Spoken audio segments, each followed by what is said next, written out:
اگر آئینی سربراہ ہیں آپ کسی بھی ادارے کے یا قانونی سربراہ ہیں، اللہ نے آپ کے اوپر ذمہ داری دی ہے، حق و سچ باطل کی لڑائی ہے، آپ اگر حق کے ساتھ نہیں کھڑے ہوتے تو آپ کی اپنے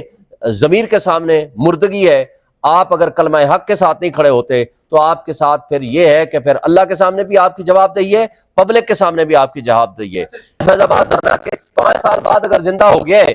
ان کرداروں کا تعین ہو رہا ہے، تو انشاءاللہ وہ وقت آئے گا۔ میں آپ کو ایک بات بتا دوں، بنگلہ دیش نے جب اپنے سابق چیف مارشل لا ایڈمنسٹریٹر کا احتساب کیا، سزا دی، جب انہوں نے سابق چیف جسٹس کے خلاف سزا دی، تو آج بنگلہ دیش ترقی کے راستے پہ ہے۔ آپ کو یہ احتساب کا نظام سٹرونگ کرنا پڑے گا، آپ کو آئین اور قانون کی بالادستی کے لیے کام کرنا پڑے گا، اور جو شخص آئین اور قانون کی خلاف ورزی کرے گا آپ ان کے خلاف ایکشن ہونا چاہیے۔ آپ نے کہا way forward, simple, free and fair election, لوگوں کو اپنے فیصلے کرنے کا حق دے دیں۔ یہ جو لوگوں کو اٹھانا، ان پہ ظلم کرنا، چادر چار دیواری کی پامالی کرنا، آپ کنگز پارٹیاں بنانا، ان پر لوگوں کو پہنچانا، ڈرائی کلیننگ مشینیں لگانا، یہ طرز عمل وقت سے پہلے الیکشن کو ڈسکریڈٹ کر دے گا، اور اس ڈسکریڈٹڈ الیکشن میں اگر آپ جائیں گے تو جو حکومت بنے گی اس کے اوپر نہ کوئی انٹرنیشنل ورلڈ ٹرسٹ کرے گی، نہ کوئی اپنا سرمایہ لے کر آئے گا، اور اس طرح کی لوری لنگڑی حکومت بنے گی جو پچھلے 16 مہینے میں اس ملک کو تباہی کے دلدل میں دھکیل کے بھاگ گئی ہے۔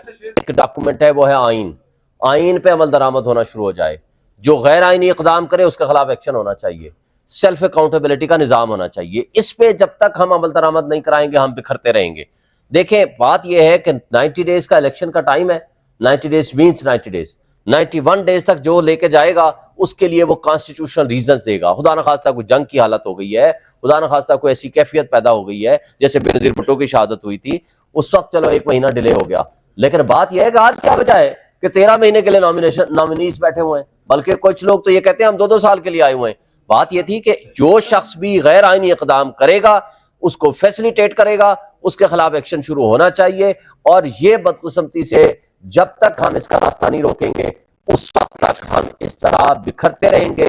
اور بھٹکتے رہیں گے، اور بھٹکنے والوں کے لیے ایک ہی حل ہے کہ وہ آئین کے تابع ہو جائیں، اور جس کے اوپر بہت پریشر ہو، میں تو اس کو بھی اچھا نہیں سمجھتا۔ جیسے آفتاب اقبال نے پچھلے سال نیب کے چیئرمین کی حیثیت سے جب ریزائن کیا اور ریزنز دیں کہ اوپر کس طرح کا پریشر رہا، وہ صاحب نے آ گیا، کیوں کہ کسی ایک کو پھنسانا تھا اور کسی ایک کو چھڑانا تھا، لیکن میں اس کو بھی کمزوری سمجھتا ہوں۔ ان کے نوٹس میں لے کے آیا، اور یہ کریڈٹ پی ٹی آئی کو جاتا ہے کہ 25 کروڑ عوام کے لیے متحد ہو کر کے ہم الیکشن کی ایک آئینی ذمہ داری پورے کرنے جا رہے ہیں۔ سپریم کورٹ نے کہا تھا کہ جو ڈیٹ ہوگی وہ پتھر پہ لکیر ہوگی، مجھے امید ہے انشاءاللہ تعالیٰ